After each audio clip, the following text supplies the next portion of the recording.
चलिए, हम लोग क्या पढ़ रहे थे कल? हम लोग पढ़े थे ना, वो सब चैप्टर तो पढ़ लिए थे। इसके पहले आप लोग पढ़े थे तो इसमें प्रॉब्लम है आपको? इसके पहले जो हम लोग चैप्टर पढ़े थे उस चैप्टर में किसी भी प्रकार का आपको प्रॉब्लम होगा तो आप कमेंट बॉक्स में बताइएगा, ठीक है? आज हम लोग का हिस्ट्री का नेक्स्ट जो चैप्टर पढ़ना है उसका नाम जो चैप्टर पढ़े थे उसका नाम आज जो पढ़ेंगे उसका नाम है भारत स्वतंत्रता प्राप्ति के पहचान। यानी अब बाद में जब स्वतंत्र भारत हो गया उसके बाद क्या क्या हुआ इसके बारे में हम लोग को पढ़ना है ना? क्या क्या हुआ उन सभी के बारे में आज हम लोग को पढ़ना है। तो आप लोग देख रहे हैं, उसके पहले जो भी प्रॉब्लम होगा आप कमेंट बॉक्स में बता सकते हैं या आप पूछ सकते हैं ऑफलाइन ऑनलाइन क्लास में आके, जो भी है। चलिए, तो हम लोग बढ़ते हैं अपने क्वेश्चन की ओर। आप लोग जानते हैं कि भारत जो था आपका आजाद कब हो गया? भारत 15 अगस्त 1947 को भारत आजाद हो गया था। लेकिन हम लोग जो स्वतंत्रता दिवस है वो कब से मना रहे हैं? तो 1930 से मना रहे हैं। 26 जनवरी 1930 से ही हम लोग स्वतंत्रता दिवस मना रहे हैं, है ना? स्वतंत्रता दिवस कब से मना रहे हैं? 26 जनवरी 1930 से मना रहे हैं। आप लोगों को तो पता होगा, पंडित जवाहरलाल नेहरू ने लाहौर अधिवेशन 1929 में यह कहे थे कि आज हम लोग क्या करेंगे, मतलब 26 जनवरी 1930 से स्वतंत्रता दिवस मनाएंगे। लेकिन उस समय भारत आजाद नहीं हुआ था, उस समय गुलाम ही था। गुलाम था ना जी। रावी नदी के तट पर पहली बार वो झंडा तोलन करने का काम किए थे। उसके बाद हम लोग आजाद हो गए। कब? तो आपको आजाद कब हुए हम लोग को? तो 15 अगस्त 1947 को आजाद हो गए, है ना? 19वीं शताब्दी के उत्तरार्ध में भारतीयों में राजनीतिक जागरूकता आई। उसके बाद देखा गया कि जब 19वीं शताब्दी आया, आपका 19वीं शताब्दी आ गया, तो हम लोग मतलब भारत जब आजाद हो गया तब हमारे अंदर क्या हुआ? राजनीति की जागरूकता उत्पन्न हो गया और हम पूरी तरह से क्या किए? आंदोलन करने लगे कि भाई भारत को किसी भी प्रकार से अब आजादी चाहिए तो चाहिए, यानी आजादी हम लोग को अब चाहिए। आजादी देना, आजादी लेना हम लोग के लिए बहुत जरूरी था।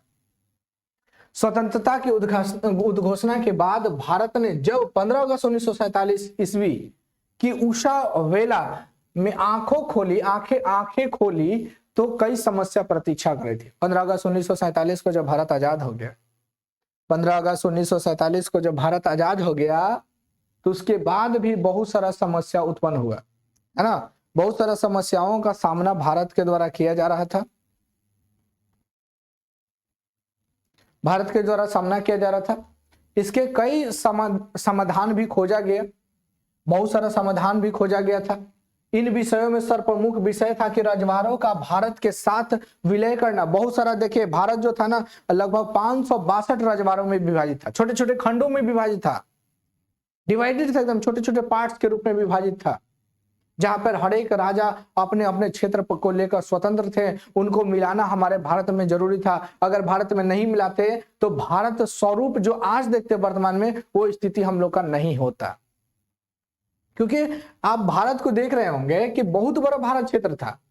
भारत जो है ये बहुत बड़ा क्षेत्र था, लेकिन उसको मिलाना हम लोग को बहुत जरूरी था। राजवाड़े जितने भी थे, मतलब राजा का जो भी शासन था उस सबको मिलाना बहुत जरूरी था, है ना? अगर नहीं मिलाएंगे तो अखंड भारत बनेगा कैसे? दूसरी समस्या यह थी कि शरणार्थी का पुनर्वास होने लगा। 15 अगस्त 1947 जब भारत आजाद हो गया तो बहुत सारे क्षेत्र, बहुत सारे लोग था, वो कहां चला गया? पाकिस्तान में। बहुत सारा लोग था पाकिस्तान के जो भारत में आया। तो ये दूसरी समस्या बन गई। आवाजाही रुक ही नहीं रहा था, है ना?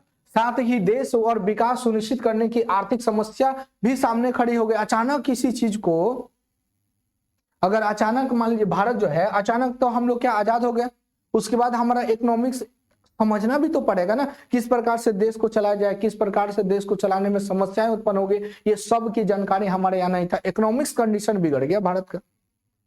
जैसे एग्जाम्पल समझिए, अगर छोटा बच्चा है, आपने मतलब पैदा लिया है छोटा सा, है ना, नवजात बच्चा है, और वो नवजात बच्चा को अचानक उसको दौड़ाने लगेंगे, चलाने लगेंगे तो चल पाएगा?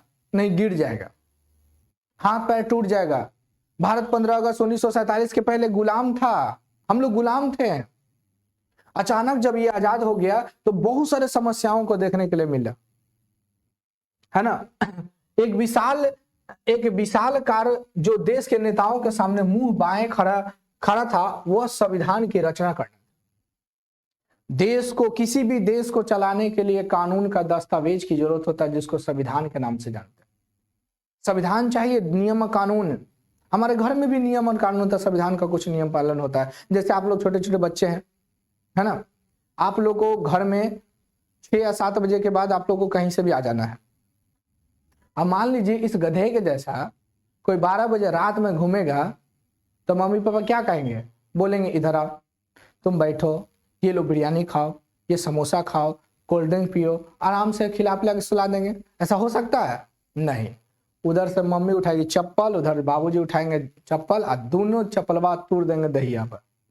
तो कानून का उल्लंघन कर सकते हैं घर में? नहीं। 11 बजे रात में घूम के आ रहा था, कहाँ गया था तुम? क्लास 8 में हो तो गया कहाँ? है कि नहीं? तो उसी प्रकार से देश को भी चलाने के लिए संविधान की जरूरत होता है। देश को चलाने के लिए संविधान, नियम कानून है ना जी। यहां भी आप लोग क्लास कर रहे हैं, यहां भी नियम कानून है कि क्लास स्टार्ट हो गया तो कोई गप नहीं करेगा, अपने अपने काम करेंगे। अगर टीचर उपलब्ध नहीं है तो आप क्या करें? अपने से पढ़ाई करें, है ना। ऐसा तो कभी नहीं हुआ कि टीचर उपलब्ध नहीं हुआ, आज तक कभी नहीं हुआ। लेकिन मान लीजिए कभी नहीं रहे तो चुपचाप पढ़े, बदमाशी नहीं करे, क्योंकि यहाँ पे बहुत सारा आप देख रहे हैं, कैमरा है, बोर्ड लगा हुआ है, ट्यूबलाइट है, कंप्यूटर है। अगर लड़ाई उड़ाई कीजिएगा तो बहुत कुछ का नुकसान पहुंचेगा। उसके बाद अंदर से किडनी, लीवर, फेफड़ा निकाल लेंगे, है कि नहीं। एक कानून में हम लोग रहकर हर काम करते हैं। बिना कानून का कोई भी काम नहीं कर सकते हैं। देश नहीं चल सकता है, वो भारत हो या कोई भी देश हो।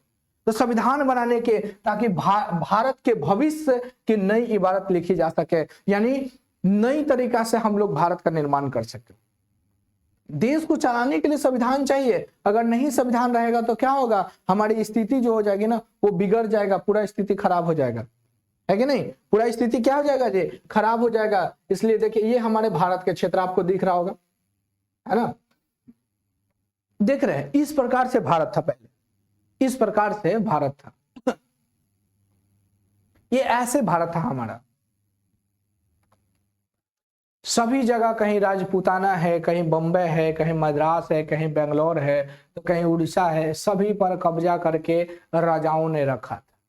छोटे छोटे राजा थे, ये सब कब्जा कर लिए थे। अब बताइए, अखंड भारत आप बना रहे हैं या किसी भी देश को बना रहे हैं और उसमें अलग एगो देश बीच से निकल जाए एगो देश, तो देश देश कहलाएगा क्या? नहीं। इसलिए इन सभी को मिलाना जरूरी था, इन सभी को मिलाना बहुत जरूरी था। यानी राजवाड़ों, जितने भी राजा का शासन वाले क्षेत्र थे, उन सब को भारत में विलय करवाना बहुत जरूरी था, है कि नहीं। देश का एकीकरण के लिए राजवाड़ों को भारतीय संघ में विलय होना अति आवश्यक था। देश का एकीकरण करना था, टुकड़े टुकड़े में विभाजित थे, उन सभी को एक साथ लाना था। उन सभी को जो खंड बाई खंड विभाजित थे, वो सबको एक देश में मिलाकर बनाना था। अतः उन्हें भारतीय संघ में शामिल होने के लिए आमंत्रित किया गया। ब्रिटिश सरकार ने इन राज्यों को भारत अथवा पाकिस्तान में से किसी एक के साथ विलय होने के लिए कहें। भारत में उस समय राजवाड़ों की जो संख्या था, या स्वतंत्रता के समय जो देशी रियासत था, वो 562 को था। 562 मतलब खंड बाई टूटा हुआ।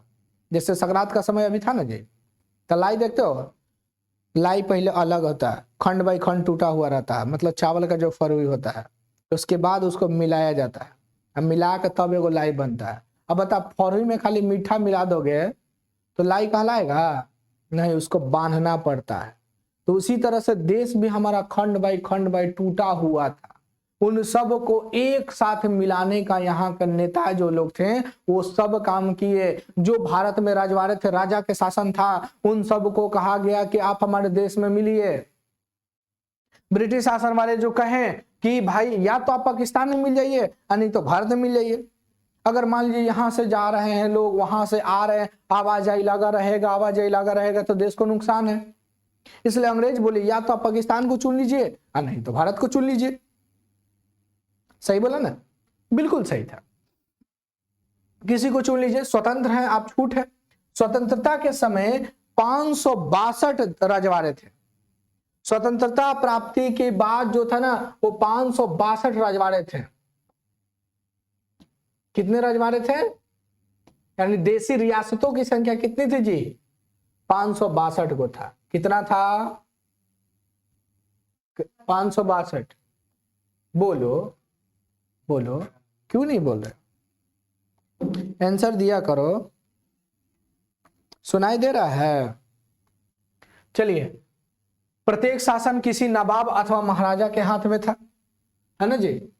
किसी ना किसी के हाथ में था, किसी ना किसी के हाथ में था। अब जैसे मान लीजिए कि एगो घर है, एक घर है, अब उस घर में सब अपने अपने मर्जी के काम करेंगे तो घर सही चलेगा? पापा कहेंगे कि नहीं, घर का बाथरूम का दरवाजा ऐसे होना चाहिए, मम्मी कहेंगे नहीं वैसे होना चाहिए, दादी कहेंगे नहीं ऐसे होना चाहिए, दादा कहेंगे वैसे होना चाहिए। अब बाल बच्चा कहे ना ना बाथरूम में नहीं होना चाहिए, तो बताइए वो बिल्डिंग सही कहलाएगा? नहीं ना। तो यहां पर भी जो भारत में जो 562 को रजवाड़े थे ना, कहीं ना कहीं शासन था, या तो कहीं नवाब का हाथ में था और कहीं महाराजा के हाथ में था, है ना। इन सब को मिलाने का काम भारत के लौह पुरुष सरदार वल्लभ भाई पटेल किए थे। सरदार वल्लभ भाई पटेल ने कूटनीतिज्ञ रूप से बात करते हुए रजवाड़ों को भारतीय संघ में आमंत्रित कर लिए। क्वेश्चन पूछा जाएगा, आप बताइए तो, किस सत्याग्रह में सरदार वल्लभ भाई पटेल को सरदार की उपाधि दिया गया था? तुम लोग बोलो, बोलो ना जी। कच्छ के रण हो का? कच्छ के रण में एगो इंसान पाया जाता, देखे हैं? नहीं दिखाएंगे, रुक जाइएगा। बोलो ना, गधा गई क्या? तुमको ठंडा नहीं लग रहा? बोलो छोटू, कौन से सत्याग्रह में सरदार वल्लभ भाई पटेल को सरदार की उपाधि मिला था? बोलो, तुम बोलो है? बरदौली, बरदौली मिला था, याद नहीं है सबको? तो सरदार वल्लभ भाई पटेल जो थे, ये सभी जितने भी राजवाड़े थे ना, सभी को समेट लिए, सभी को भारत में मिला लिए, सबसे कूटनीतिक के आधार पर, यानी पैसा के आधार पर, नहीं तो आप भारत में मिल जाइए, आपकी सुरक्षा प्रदान किया जाएगा। किसी ने भी किसी भी प्रकार से कर 562 राजवाड़े को भारत में मिला लिया गया। 3 गो नहीं मिल रहा था, 3 गो जो था ना वो मिल ही नहीं रहा था। जम्मू कश्मीर, हैदराबाद और जूनागढ़, ये लंबे समय तक मिल भी नहीं कर रहा था। इसको मिलना जरूरी था ना जी, ये तीनों मिल ही नहीं रहा था। पहला कश्मीर था, हैदराबाद, जूनागढ़। तो जूनागढ़ को जनमत संग्रह के आधार पर मिला लिया गया। जूनागढ़ को जनमत संग्रह वोटिंग के आधार पर मिलाया गया कि आप किस में रहना चाहते हैं। यहाँ की जनता से वोटिंग कराया गया कि भारत पाकिस्तान, तो सबसे ज्यादा वोट किस में आ गया? भारत में। तो भारत में मिल गया जूनागढ़। ऐसे में क्वेश्चन पूछा जाएगा तो आप इसका आंसर दीजिएगा, ऐसे में नहीं, इसका आंसर जो है आप इसका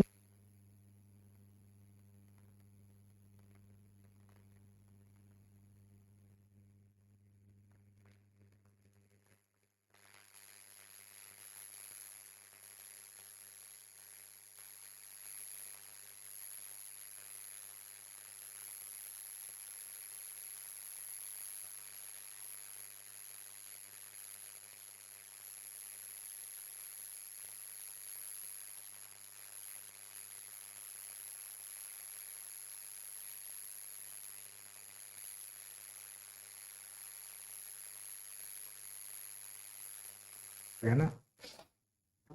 तो 3 गो क्षेत्र जो था मिल ही नहीं रहा था। क्वेश्चन पूछा जाएगा कि जूनागढ़ को किस आधार पर मिलाया गया? जनमत संग्रह के आधार पर, वोटिंग के आधार पर। किस पे? इनको कहा गया है कि जितने भी लोग थे ना, नागरिक जो थे, जनता लोग थे, उनको कहा गया कि आप किसके साथ रहिएगा? भारत के साथ, पाकिस्तान के साथ, ये कहा गया। ये लोग वोटिंग कर दिया भारत के साथ, तो जूनागढ़ भारत में मिल गया। अब बच्चा हैदराबाद, हैदराबाद मिल ही नहीं रहा था।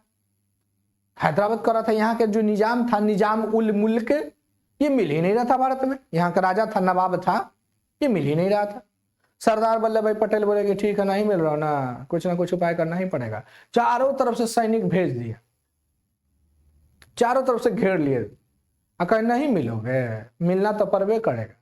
AK-47 जब निकाले ना तो कहा कि यहाँ के नवाब जो था कहा कि नहीं नहीं हम मिल जाते हैं, छोड़ दीजिए हमको, है ना। तो हैदराबाद को सैनिक बल के आधार पर मिलाया गया भारत। किस बल पे? सैनिक आधार के बल पर इसको मिलाया गया था ऑपरेशन पोलो के तहत 1948 में। कब? 1948 में ऑपरेशन पोलो के तहत इसको मिलाया गया था भारत में। हैदराबाद को कब भारत में मिलाया गया? 1948 में। कब मिलाया गया? 1948 में। कब? कब? किस आधार पर? सैनिक बल के आधार पर, है ना, याद रहेगा। अब बचा कौन जी? तो जम्मू कश्मीर। तीनों को नहीं मिल रहा था ना, 562 में सब मिल गया था, 3 को नहीं मिला था, जूनागढ़, हैदराबाद और जम्मू कश्मीर। तो 2 को तो मिलवा दिए हम, जूनागढ़, हैदराबाद। हैदराबाद किस ऑपरेशन के द्वारा मिला गया भारत में? ऑपरेशन पोलो। कब? 1948। यहाँ का नवाब कौन था? निजाम। ठीक है। अब बचा कश्मीर, जम्मू कश्मीर। जम्मू कश्मीर मिलने का तैयार ही नहीं था। ये कह रहा था कि हम एगो देश बनेंगे, कह रहा था, साफ कह दिया कि हम एगो देश बनेंगे, हम रहबे नहीं करेंगे। तो जानते हैं पाकिस्तानिया लोग का क्या बकरी चरावे ला, पाकिस्तानी का जो सेना था ना, बकरी चराते चराते चला आया था, बकरी चरावाहा के भेष में आ गया, जम्मू कश्मीर में घुस गया। बकरी चरावे के सब सोचा बकरी चरावा, लेके सब पे कब्जा करने लगा। भागल भागल यहाँ क्या है, हरि सिंह यहाँ का राजा था। जम्मू कश्मीर का राजा कौन था? हरि सिंह। हरि सिंह भागल भागल आया हम लोग के पास, बोला कि हमको किसी भी तरह से बचा लीजिए। तो सरदार वल्लभ भाई पटेल बोले हैं कि ठीक है, हम कहाँ करें, नहीं बचाएंगे, बचा लेते हैं, तुम सिग्नेचर कर दो कि हम भारत में मिल गए। जब सिग्नेचर कर दिया भारत में कि जम्मू कश्मीर भारत का क्षेत्र हो गया, ठीक है। लेकिन बहुत सारा क्षेत्र जो था जम्मू कश्मीर का, उससे पाकिस्तानी कब्जा कर लिया था। ये केस चल गया 1948 तक ले, आपको ये केस चलते रह गया। कहाँ? यूएनओ में। नया नया संगठन बना था, 24 अक्टूबर 1945 की यूएनओ संगठन बना था, विश्व में शांति समझौता का काम करता है।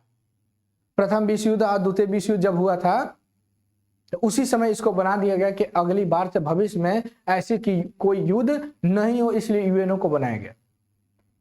तो नेहरू जी बोले कि चलिए छोड़ दीजिए, कि चलते हैं यूएनओ में केस करते हैं। अब फैसला सुनाए नहीं किया, फैसला बाद में सुनाया तो बोला कि जो जहां पे है वहीं रहेगा। इसीलिए पीओके, पाक अधिकृत कश्मीर जो है वो कहाँ है? जम्मू, वो तुम्हारा पाकिस्तान में है। उसी को ना हम लोग कहते हैं पाक ऑक्युपाइड कश्मीर, हम लोग लेंगे, कश्मीर हमारा है। कश्मीर, अरे हम लोग का हिले है, जम्मू कश्मीर हम ही सब का है। उस पर कुछ कुत्ते बैठे हुए कब्जा करके, यानी पाकिस्तानी। एक दिन वहां हमारा होगा जम्मू कश्मीर। तो ये तीनों समझ में आ गया कि नहीं? बोलिए। क्वेश्चन आपसे पूछा जाएगा कि 562 रजवाड़ों में से कौन ऐसा था जो नहीं मिल रहा था भारत में? तो हैदराबाद, जूनागढ़ और जम्मू कश्मीर। क्वेश्चन पूछा जाएगा कि बताइए जम्मू कश्मीर को भारत में कैसे शामिल किया गया? तो संधि समझौता के तहत। कैसे? संधि समझौता के तहत। हैदराबाद को कैसे मिलाया गया? ऑपरेशन पोलो यानी कि सैनिक बल के द्वारा। जूनागढ़ को कैसे मिलाया गया? जनमत संग्रह के आधार पर। तीनों नहीं मिल रहा था, तीनों को मिला लिया गया। कोई दिक्कत? जूनागढ़ के राजा भाग के चल गया था पाकिस्तान, भाग गया था। चलिए यहां तक कोई दिक्कत?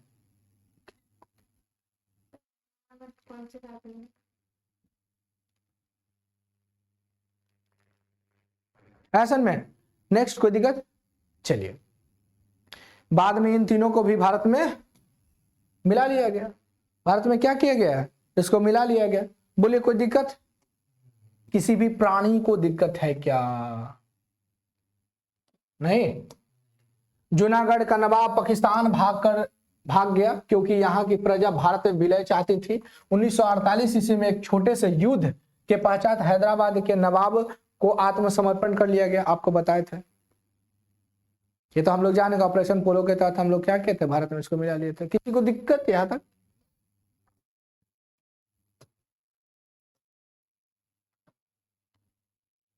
कुछ प्रमुख व्यक्तित्व के बारे में पढ़े। सरदार वल्लभ भाई पटेल को, सरदार वल्लभ भाई पटेल को लौह पुरुष के नाम से जाना जाता है, iron man of India. Iron man of India किसे?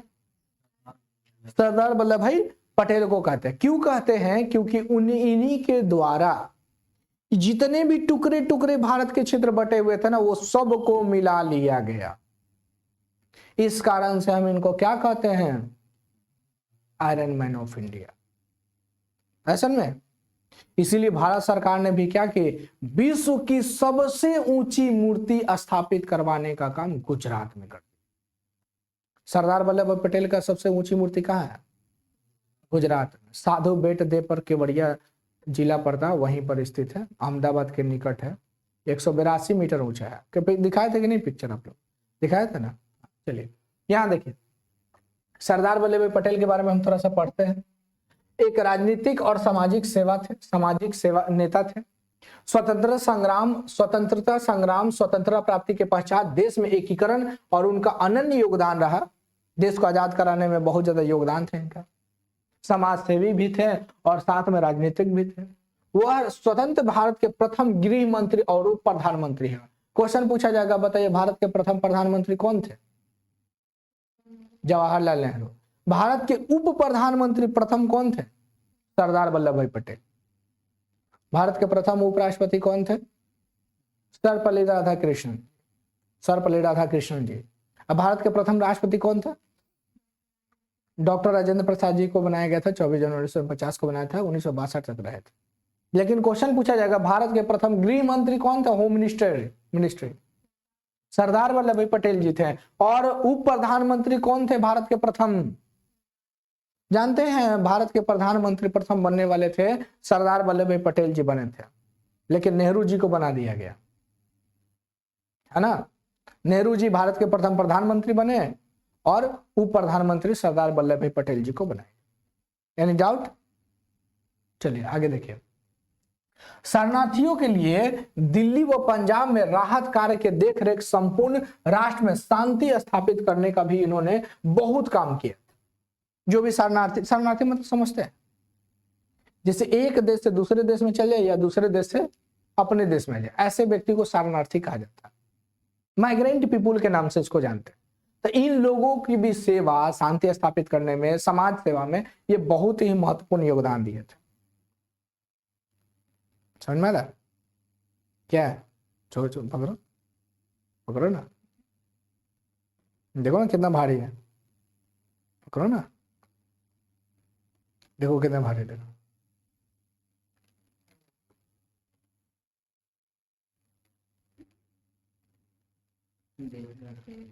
बहुत भारी है,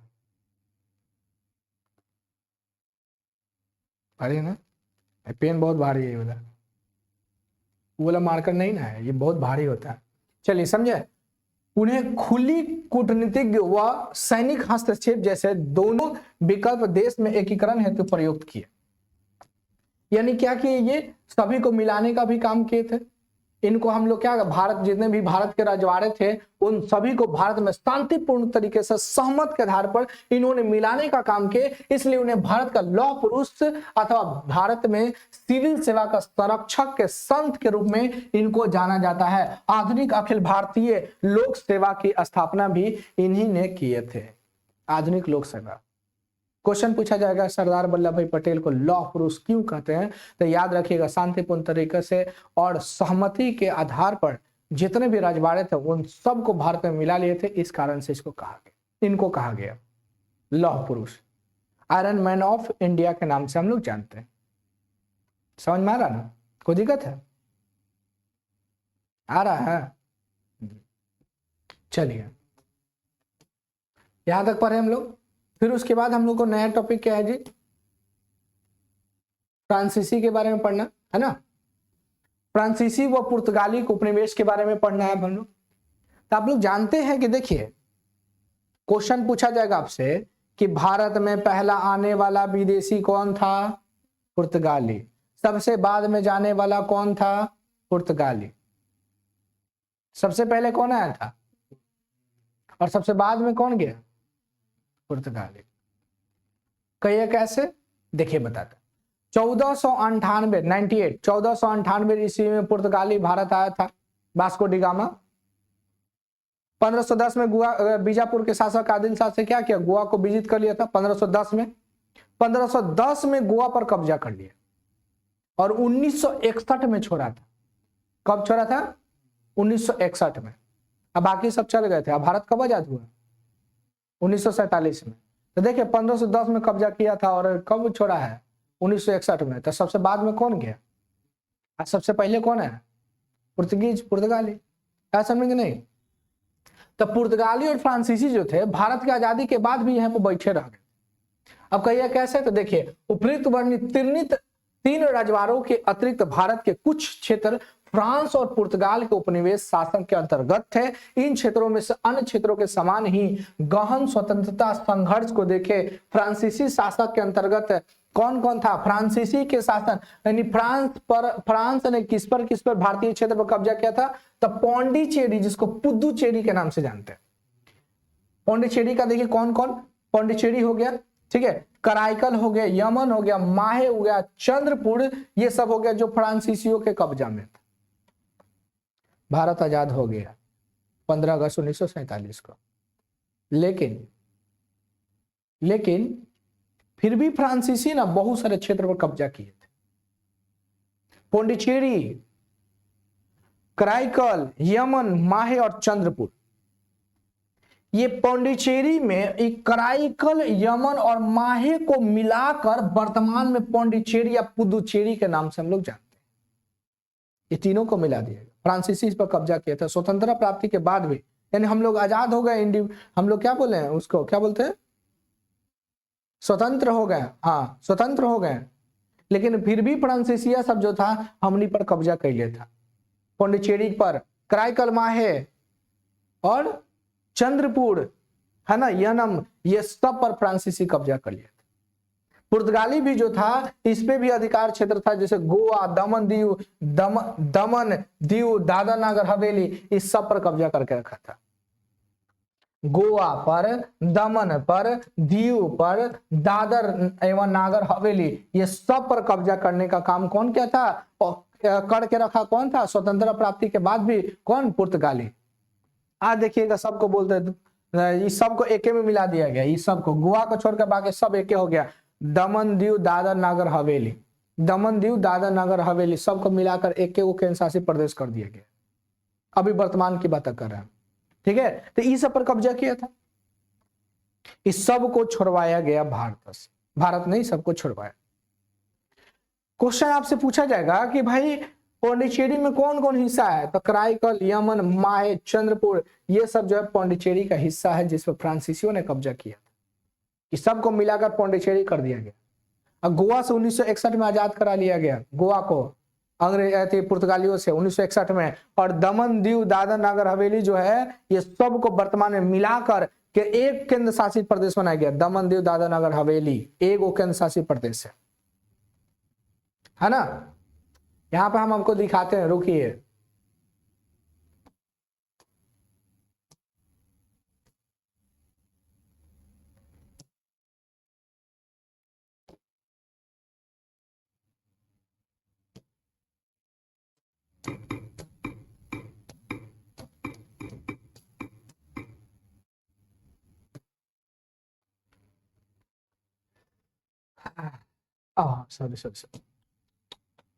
सॉरी कट ही गया।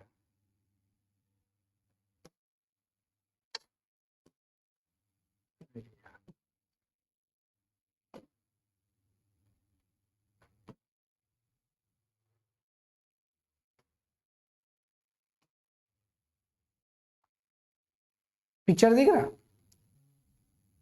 अरे इतना बड़ा पीछे हो गया।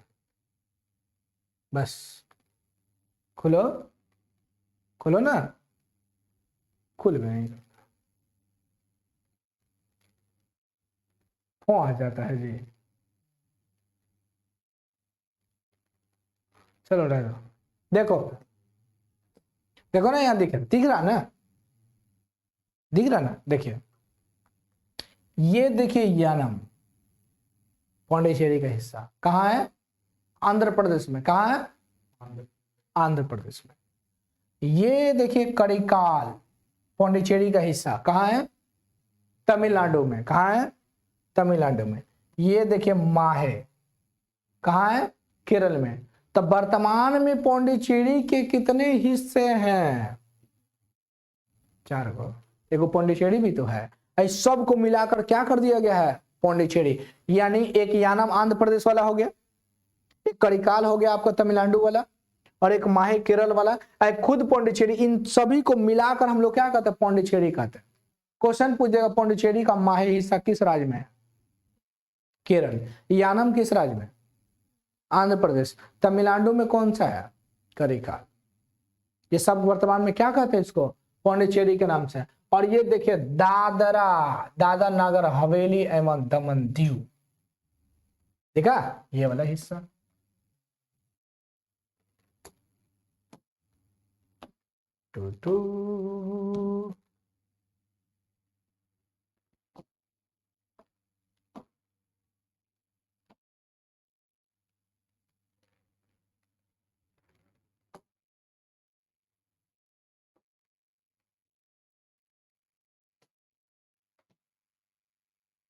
चलिए यहां तक समझे। 1954 में भारत और फ्रांस के मध्य समझौता हुआ और ये सभी क्षेत्रों को भारत में शामिल कर लिया। क्वेश्चन पूछा जाएगा भारत और फ्रांस के बीच समझौता कब हुआ? कब हुआ? 1954 में, 1954 में हुआ। और भारत जितना भी फ्रांसीसी भारत के ऊपर कब्जा किए हुए तो वो सब को हम लोग में शामिल कर दिया। कौन कौन क्षेत्र फ्रांस कब्जा किया था? पौंडीचेरी, करिकाल, यानम और माहे, और एक और कौन था? चंद्रपुर। ये सब पर कब्जा करके फ्रांसीसी बैठा था, जबकि 15 अगस्त 1947 को हम लोग आजाद हो गए। ये सब पर कब्जा कर लिया था। ऐसा पर जब कब्जा कर लिया तो उसके बाद क्या किया गया? भारत और फ्रांस के बीच 1954 में समझौता हुआ और कहा गया कि आप भारत का जो जितना भी क्षेत्र उसको दे दीजिए, और समझौता के तहत ये हम लोग का क्षेत्र मिल गया। पुर्तगाल के अधीन क्षेत्र भी स्वतंत्र हुए। 1954 ईस्वी में स्वतंत्रता संग्राम सैनिक ने दादर नगर हवेली पर स्वतंत्र कराया। पुर्तगाली सब जा ही नहीं रहा, इसको कर हम नहीं जाएंगे। यहाँ के बोले ठीक है भाई नहीं जाओगे तो प्रधानमंत्री बोले कि नहीं जाओ, कोई बात नहीं। चारों तरफ से सैनिक कार्रवाई कर दी, पूरा एकदम पानी उनी सब में घुस गए सैनिक, पूरा चारों तरफ से घेर लिए। उसके बाद बोले कि या तो छोड़ के जाओ नहीं तो तुमको दुनिया छोड़ के जाओ। तो बोला कि ना ना हम चल जाएंगे, जैसे आए तो चल जाएंगे, तो चल गया। 1961 ईस्वी में जब भारतीय सेना वायुसेना ने गोवा में प्रवेश किया तो पुर्तगालियों ने आत्मसमर्पण कर दिया, छोड़ दिया। पुर्तगाली सब बोला कि नहीं नहीं, ये कह रहा था कि कुछ भी कर लीजिए हम नहीं जाएंगे। तो भारत ने क्या किया? पानियों में से घेर लिए, जमीनों पर से ऊपरों से घेर लिए वायुयान से। पुर्तगाली कहा कि नहीं तो अब लड़ल ठीक नहीं है, मार उड़ देगा तो जो बचल है वो चल जाएंगे 2.5 किलो के। तो फिर क्या हुआ? आत्मसमर्पण कर दिया, है ना। इस प्रकार से भारत से विदेशियों से भारत को क्या किया गया? मुक्त करवाया गया। ये देखिए समर्पण हो रहा है। देखिए फिगर में आपको दिख रहा होगा, पणजी गोवा में पुर्तगालियों आत्मसमर्पण विद्युत पूर्व समर्पण किए। यूरोपीय मूल के 4000 से भी अधिक पुर्तगाली सैनिक ने अपने हथियार डाल दिए और कुछ महीनों के बाद वापस चले गए। 4000 सैनिक क्या बोले कि हम नहीं लड़ेंगे। पुर्तगाल का सैनिक था, पुर्तगाल के सैनिक 4000 सैनिकों ने भारत के सैनिकों के समक्ष क्या किया? आत्मसमर्पण कर दिया। ठीक है, याद रखिएगा। इसके बाद है शरणार्थी। स्वतंत्रता प्राप्त के पश्चात बड़ी संख्या में शरणार्थी का भारत और पाकिस्तान के बीच आगमन होने लगा। अरे जब भारत आजाद हुआ ना 15 अगस्त 1947 को, तब भारत से लोग बहुत सारे जाने लगे और भारत में लोग आने लगे। बहुत ज्यादा मात्रा में ये सब आगमन होने लगा। इसलिए ऐसा हो रहा था ना कि ये सभी लोग ना बेघर हो गए थे, बेरोजगार हो गए थे, खाने के पास इन लोग के पास नहीं था, किसी प्रकार का जॉब नहीं था, इसलिए इधर से उधर भाग रहे थे। है ना, क्योंकि नई सरकार के समक्ष इनके पुनर्वास का उत्तरदायित्व था। अब नए सरकार आया तो क्या हुआ, शिविर लगाकर इन शरणार्थियों के खाने, रहने, रोजगार का प्रबंध किया गया। इस बड़ी चुनौतियों को सरकार ने पूर्ण उत्तरदायित्व के साथ निभाया। बहुत बड़ी संख्या में भारत के लोग हैं, भारत में लोग हैं, इन सभी को शिविर लगाए, टेंट लगा लगा के खाना पानी, ये स्वास्थ्य, जो भी चीज इसको चाहिए था वो सब दिया गया। और ये सब को निपटारा हम लोग क्या किए, धीरे धीरे किया। शरणार्थी मतलब समझ गया ना, एक देश से दूसरे देश में चल गया, जाके बस गया, वैसे वाले को, जैसे अभी वर्तमान में देखते हैं बांग्लादेश से सबसे भाग भाग के चला था भारत में, तो वैसे लोगों को शरणार्थी कहा गया, है कि नहीं? आया समझ कि नहीं? समझ में आ रहा है कि नहीं आ रहा है समझ में? चलिए आगे देखते हैं हम लोग। उसके बाद क्या है, ये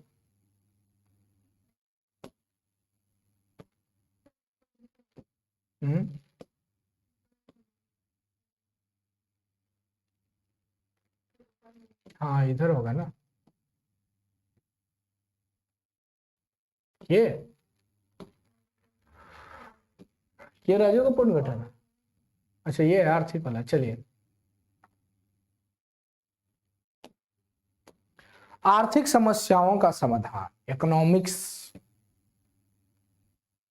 200 वर्ष के अपने शासनकाल में अंग्रेज ने भारत को आर्थिक रूप से जर्जर कर दिया। भारत में अंग्रेज तो बहुत दिन से लगभग 200 वर्ष से रह रहा था, है कि नहीं? लगभग 200 वर्ष से रह रहा, उससे भी कहीं ज्यादा। भारत के जितने भी भारत में सोने चांदी होता था ना, सबको यहां से लेके चले गए। भारत की स्थिति बहुत गंदा हो चुका था, जंजर हो गया था। जंजर मतलब समझ रहा है, पूरा शरीर है लेकिन शरीर के अंदर कुछ है ही, खोखला है, वैसा जंजर। तो भारत को भी अंग्रेजों ने खोखला कर दिया था। शरीर तो है लेकिन शरीर के अंदर कुछ है नहीं।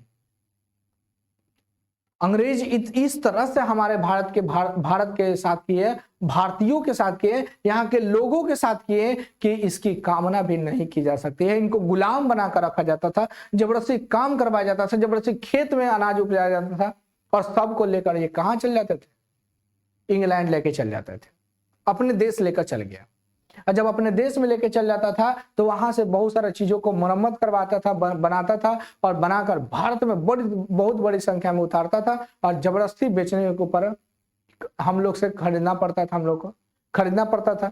इस कारण से यहाँ पर जितने भी छोटे छोटे मजदूर थे या फिर जो कुटीर उद्योग वाले थे, वो सब नष्ट होते चले गए।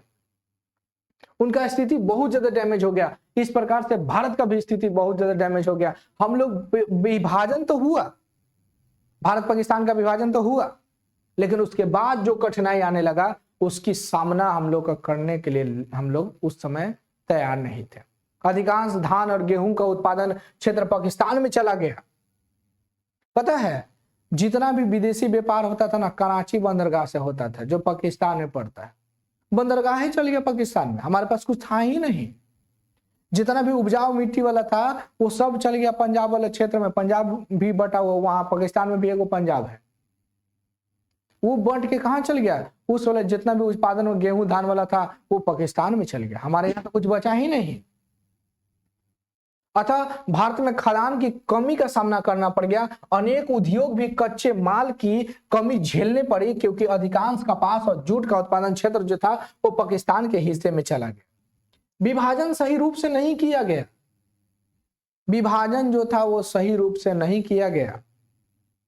यानी बहुत सारा क्षेत्र जो था कृषि वाला वो पाकिस्तान में चला गया। हमारे यहाँ बचा ही नहीं। हमारे यहाँ धान की कमी हो गई, गेहूं की कमी हो गया, हमारे यहाँ वस्त्र भी नहीं बन पाते थे, क्योंकि कपास उपास जितना भी था, जूट उट, वो सब का उत्पादन वाला क्षेत्र कहाँ चल गया? पाकिस्तान में चला गया। हमारे पास कुछ बचा ही नहीं, है कि नहीं? तो ये हम लोग बहुत ज्यादा कठिनाई हम लोग किए, कठिनाई का सामना हम लोग किए। अनाज के लिए हम लोग को दूसरे देश से मंगवाना पड़ता था, दूसरे देशों से हम लोग को भीख मांगना पड़ता था अनाज के लिए। और आज ऐसा स्थिति हो गया है हम लोग का कि दूसरे देश के लोग हमसे भीख मांगते हैं। है कि नहीं। हमारे यहाँ किसी भी चीज की कमी नहीं है, हर चीज अनाज होता है बहुत ज्यादा मात्रा में। आज पाकिस्तानिया देखिए ना, 700-800 रुपए तक खाली मुर्गा खरीद के खा रहा है सब, 700-800 रुपए किलो हो गया है। हम यहाँ कोई 150 रुपए पूछता नहीं है, बहुत महंगा हो गया। गरीबी देखिए हम लोग कितना झेले, हमारा स्थिति बहुत खराब हो गया था भारत का स्थिति। हम लोग दूसरे देश से गेहूं चावल मंगवाने का काम करते थे और तब हमारे देश में आता था। और आज हम लोग ऐसा हो गया कि दूसरे देश को बेच देते, फ्री में दे देते, ले जाओ जाओ जाओ तुम खा के जिंदा रहना, अफगानिस्तान को फ्री में दे जाओ, है कि नहीं। आज पाकिस्तानिया का ऐसा हो गया, भूखे मर रहा है सब, खाए ला का पास नहीं है, ऐसा स्थिति हो गया। हम लोग से कहता है बचा लीजिए मोदी जी, बचा लीजिए बचा लीजिए। बड़ा स्थिति खराब है पाकिस्तान का।